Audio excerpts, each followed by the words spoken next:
Anything we need to share from the class? If not, I want to tell you, we're going to try to do 2 chapters today. We're going to try to do chapters 4 and chapter 5. Did you? Very good. Very good. Uh-huh. Well, I need you to help me co-teach then. How's that? Will you co-teach with me? You can help me co-teach. Uh-huh.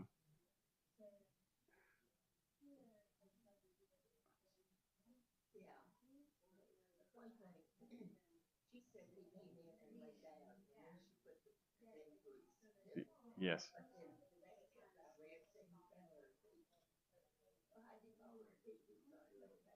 I'm not sure. Not sure about that. Okay. No, but I'm going to share something good on that in a week or two. I've got different things scattered for the through the week.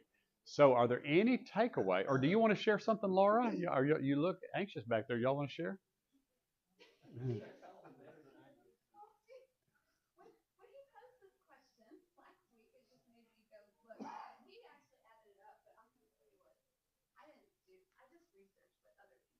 Okay.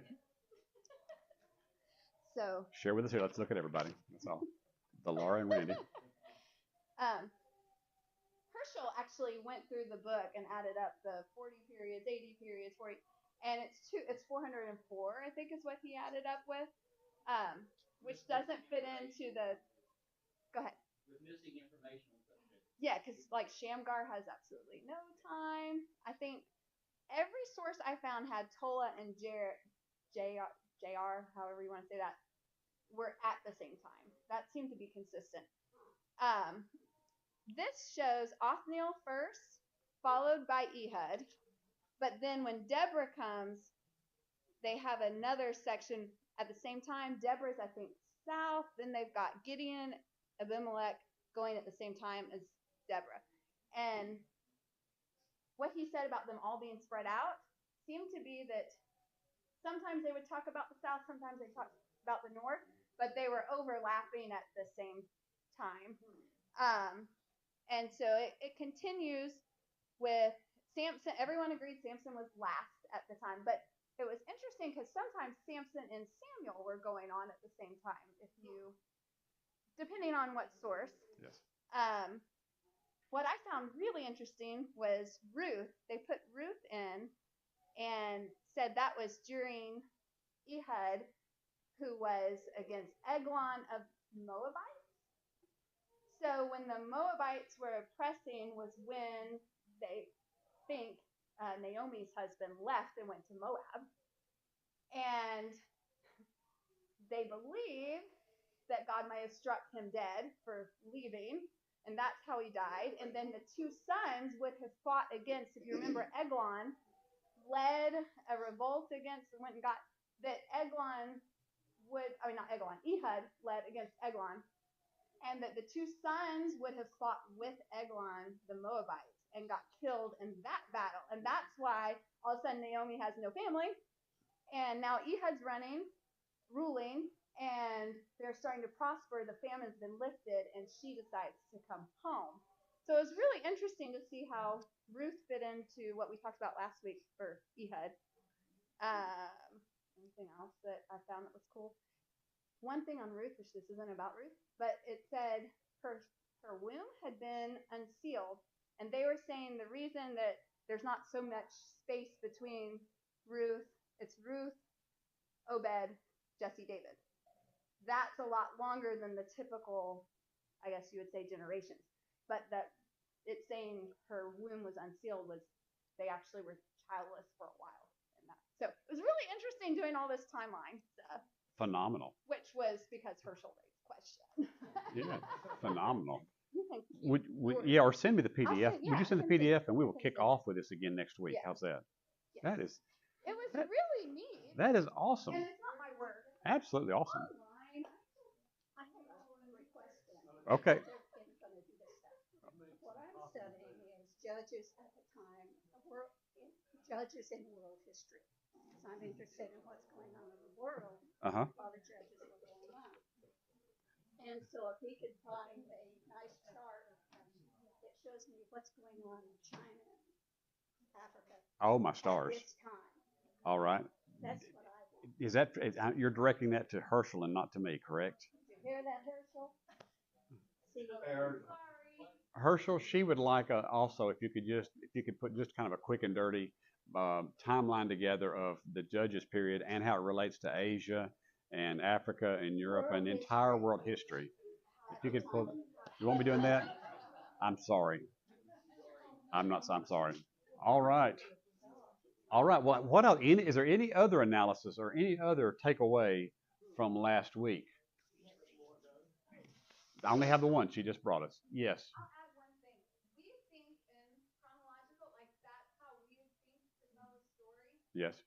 But whoever compiled this was getting what you always said. Like they wanted you to see the sin cycle. So to them, it wasn't as important.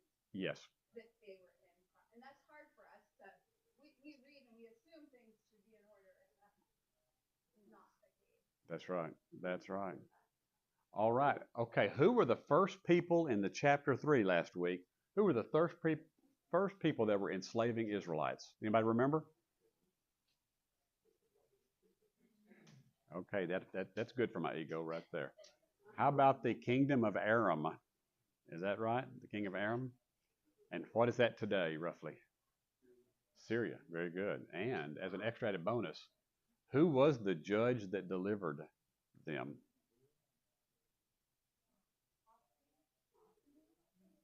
Othniel. Very good. Yes. And then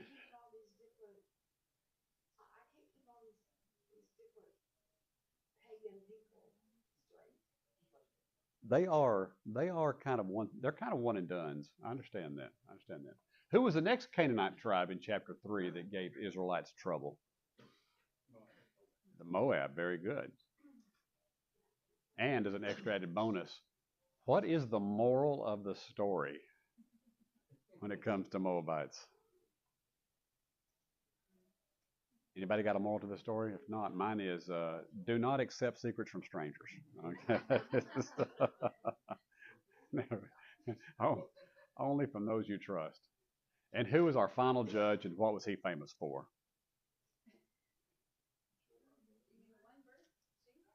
The one guard, Shamgar. He killed 600 Philistines with this gorgeous device right here, one of these, an ox goad.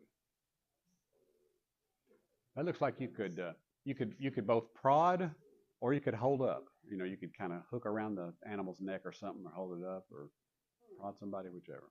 Kind of a mean looking device, isn't it? Okay. It is. It is purported. It is purported that he did that. Yeah, I doubt he did them all at once though. My gut feeling. He did it over a day or two, I would guess. Wouldn't you think? He'd have to have a little exhaustion. Okay, so last week we looked at. I have put this magical little red line on there. We were kind of all over from south to north with our Othniel and Ehud and Shamgar. So, who would be willing to read today? Raise your hand if you're willing to read. Thank you, Richard. And I'll just tell y'all, we're going to do 2 chapters, as I said earlier today. We have 33 slides. So, Richard, kick off. Oh, let's go on through. Let me see. Let's go through verse 6. Yes. Up to. I mean through 6. Yes. Yeah.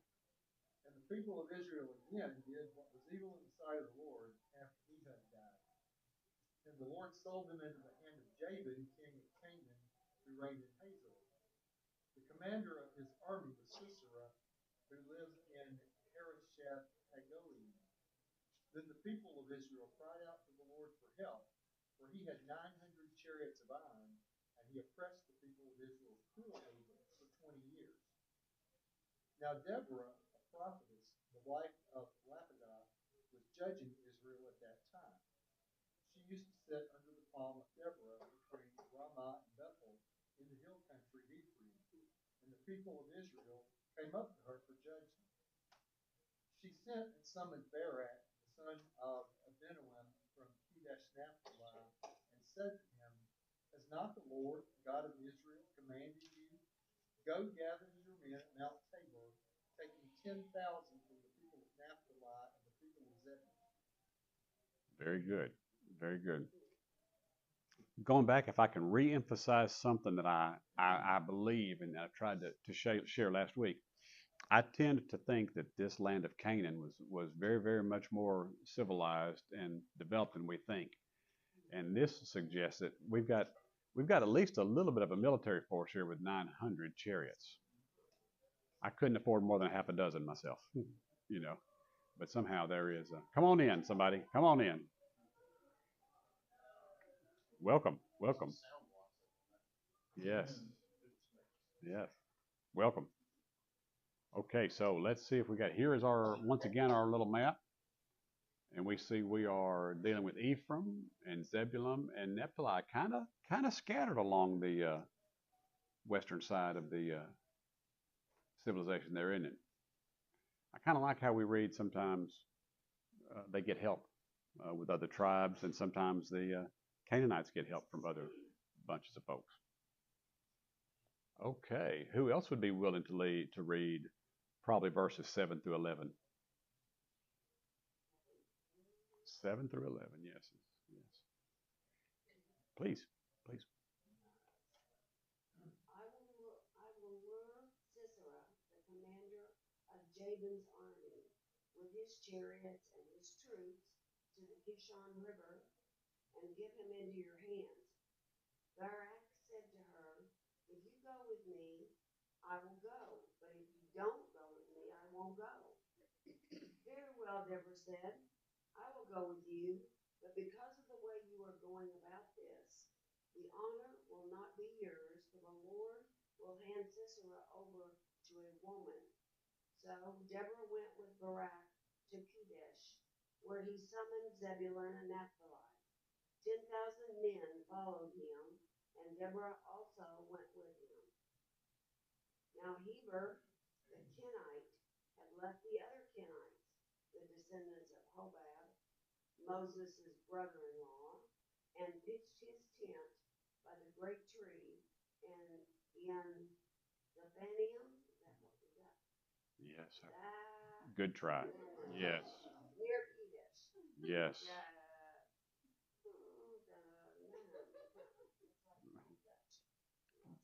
A little Dutch down there in the Canaan area. Yes, yes. Let's jump back here just a minute. I'm sort of losing track of my. Let's go back to this slide here real quick. Moses' brother-in-law was not a Jew. Oh, my stars. You can't throw that at me like this. Moses' brother-in-law. Yes. I can't think that far. I can't go down that path. Yes, he went. Yes, yes, yes. Yes. So it would likely of Semitic. I would guess of Semitic stock, possibly Hittites, possibly. But let's talk just a minute about Deborah. Deborah is obviously a woman with a little bit of influence, wouldn't you say? She has the appeal of the community that she's at. She is a judge. This appears actually a judge is a judge in this case. If she held court under the palm of Deborah, so she's a pretty neat lady. Pretty neat. I said lady and gal at the same time. Pretty neat lady, isn't she?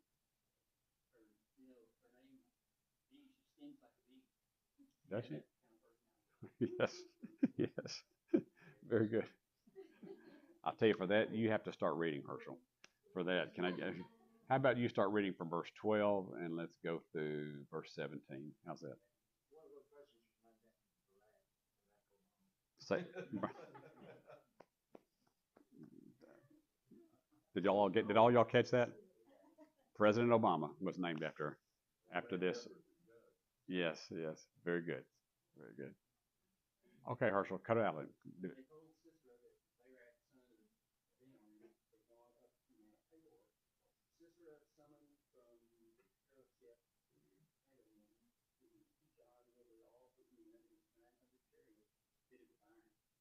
Deborah said to Barak,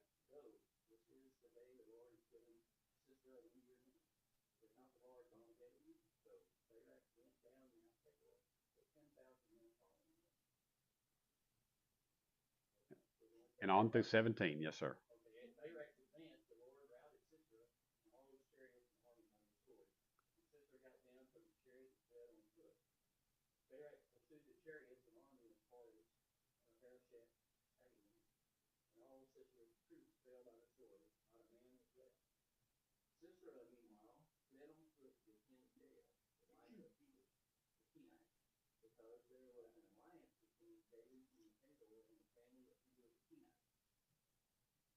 You feel like it? Could you go a little more?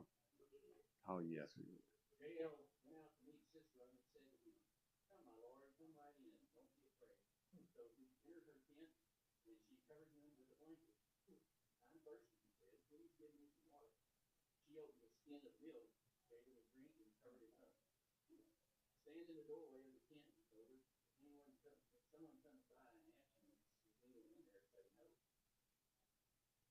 Very good.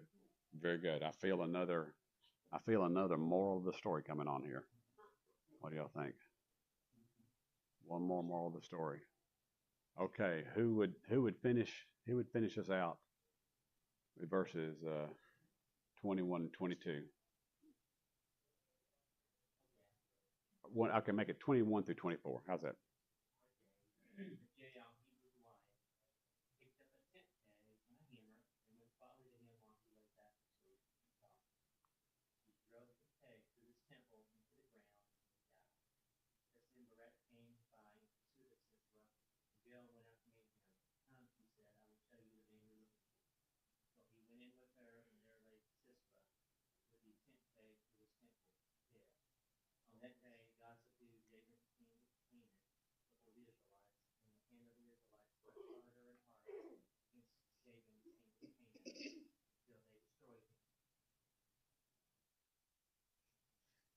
And that's why I did not stay at the men's retreat last night.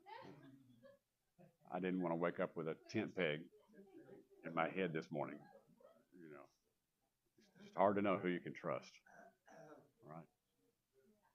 Okay, that's a quick little summary of chapter 4. Anybody, some discussion. What do y'all think about? What do you think about Deborah? Friday night movie. Possibly. Any other thoughts? Reach out there. It is brutal, isn't it?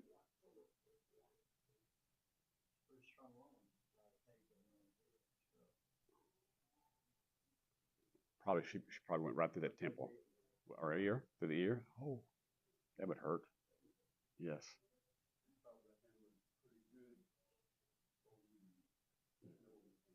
Yeah.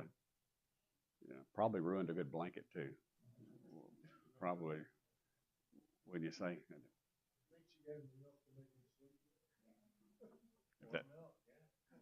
A good Fairlife milk. Yes. All right. Well, that sort of wraps up chapter 4. This 4 and 5 don't have quite the I don't know, flashy. It was kind of hard to make a few extra slides to go along and such. It's kind of straightforward. Let's jump into chapter 5. What we have now is, on that day, Deborah and Barak, son of Abinoam, sang this song. And I'll read a few verses, then get somebody to come along. When the princes in Israel take the lead, when the people willingly offer themselves, praise the Lord. Hear this, you kings. Listen, you rulers. Even I, will sing to the Lord. I will praise the Lord, the God of Israel, in song. When you, Lord, went out from Seir, when you marched from the land of Edom, the earth shook, the heavens poured, the clouds poured down water, the mountains quaked before the Lord, the one of Sinai, before the Lord of Israel. In the days of Shamgar, son of Anath, in the days of Jael, the highways were abandoned, travelers took to winding paths. Villagers in Israel would not fight. They held back until I, Deborah, arose, a mother in Israel.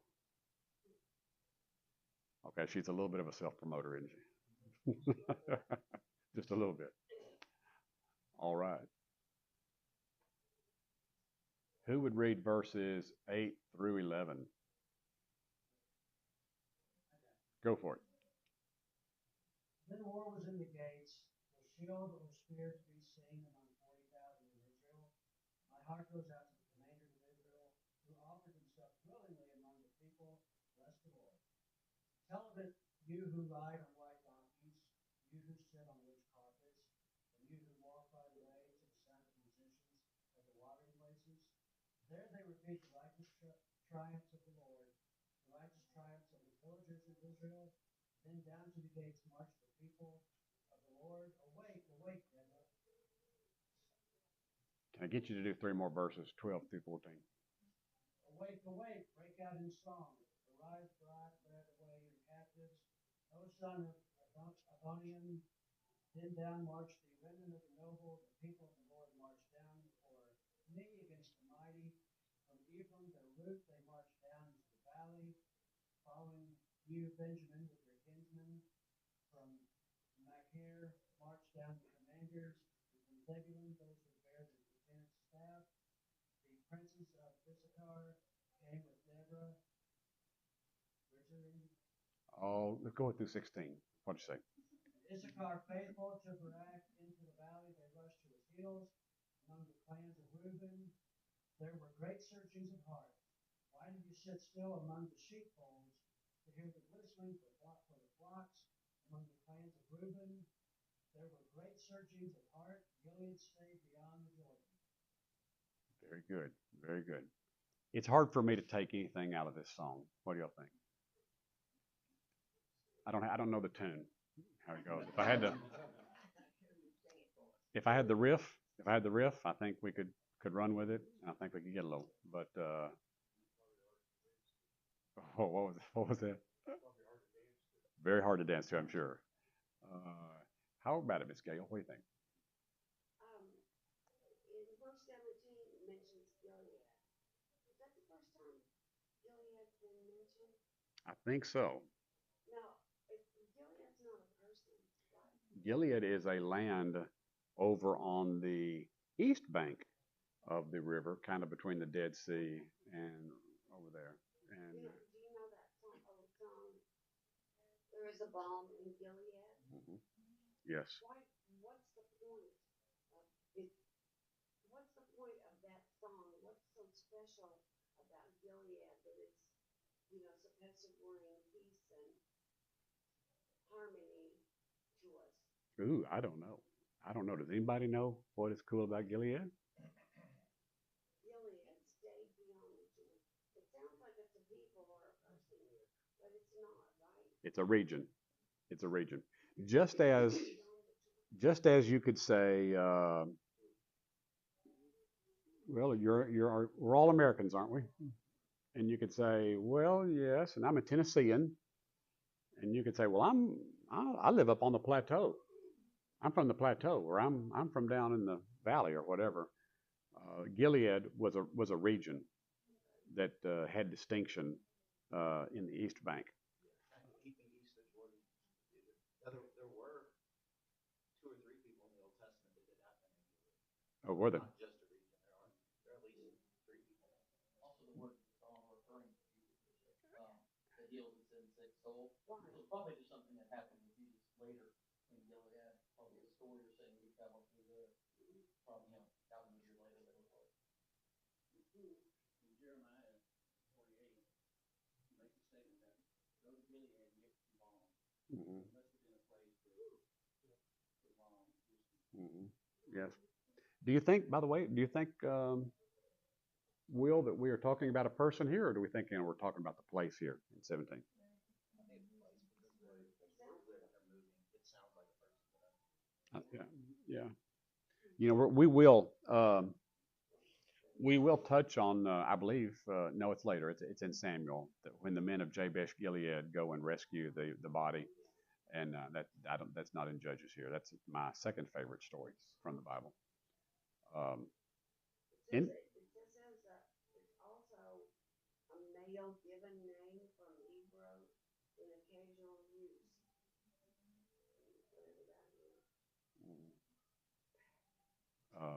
I don't know anybody named Gilead. That was probably back when men were men and the world was. Yes. Yes. All right. Somebody pick up 17 again there about Gilead. Touch on him or start with 18. Somebody start with 18 and go through 18 through 22. Anybody? And if nobody will, go ahead. Zebulun is a people who jeopardized their lives to the point of death. Naphtali also on the heights of the battlefield. The kings came and fought. Then the kings of Canaan fought in Canaanites by the waters of Megiddo. They took no spoils of silver. They fought from the heavens. The stars from their forces fought against Sisera. The torrent of Kishon swept them away. That ancient torrent, the torrent of Kishon. O my soul, march on in strength.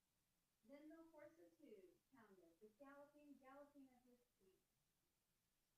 Very good. How about if I let you get just 3 more? Sure. 2 more. Curse Meroz, said the angel of the Lord. Curse its inhabitants bitterly, because they did not come to the help of the Lord, to the help of the Lord against the mighty. Most blessed among women is Jael, the wife of Heber the Kenite. Blessed is she among women in tents. He asked for water, she gave him milk. She brought out cream in a lordly bowl. She stretched her hand to the tent's head, her right hand to the workman's hammer. She pounded Sisera. She pierced his head. She split and struck through his temple. And at her feet he sank. He fell. He lay still. At her feet he sank. He fell. Where he sank, there he fell dead. Very good. Very good. What was the moral?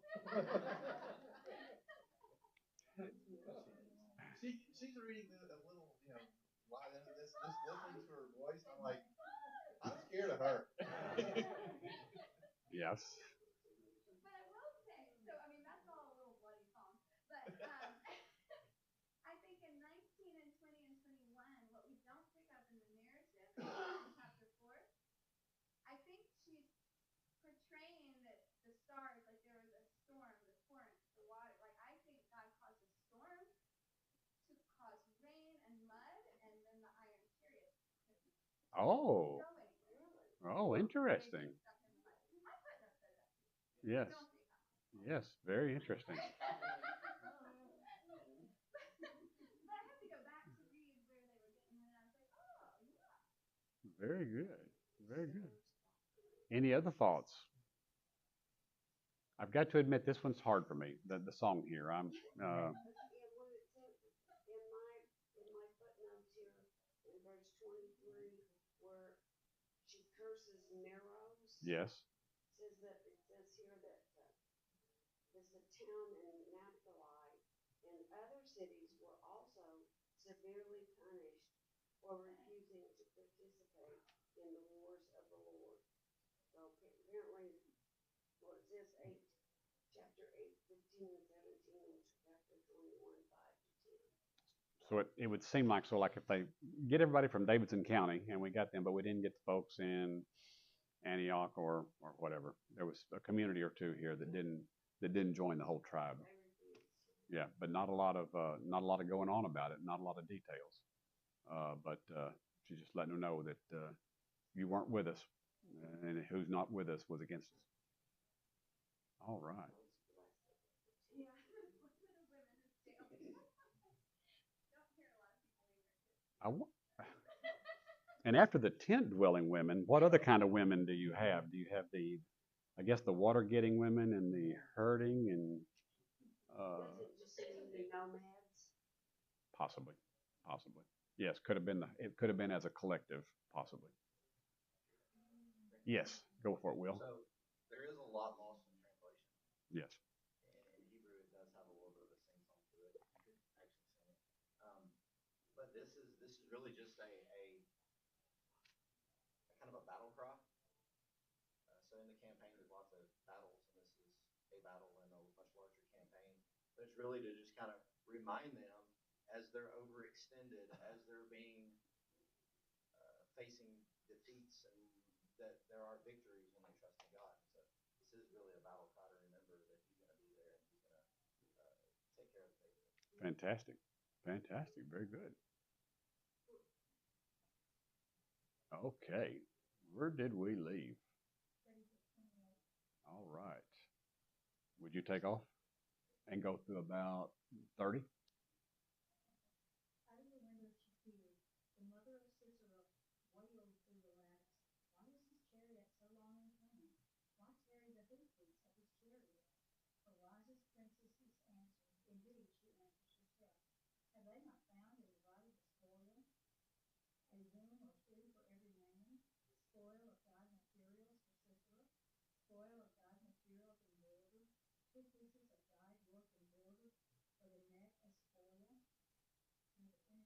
Sure, that'd be great.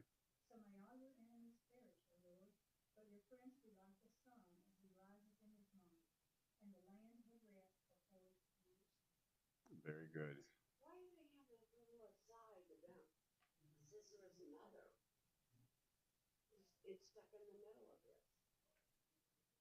I think that's a female thing. I think it's a female thing. Deborah drug that in. Deborah knew what it would like for a mother to hurt over the loss of her valiant son, who had really he was quite the ticket, for many years before that. And so just remind everybody of how a hurt hurts a mother.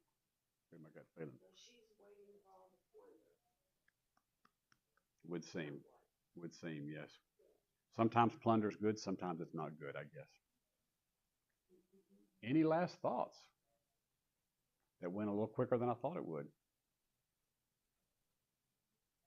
If there's no last thoughts, you get to jump on the restaurants.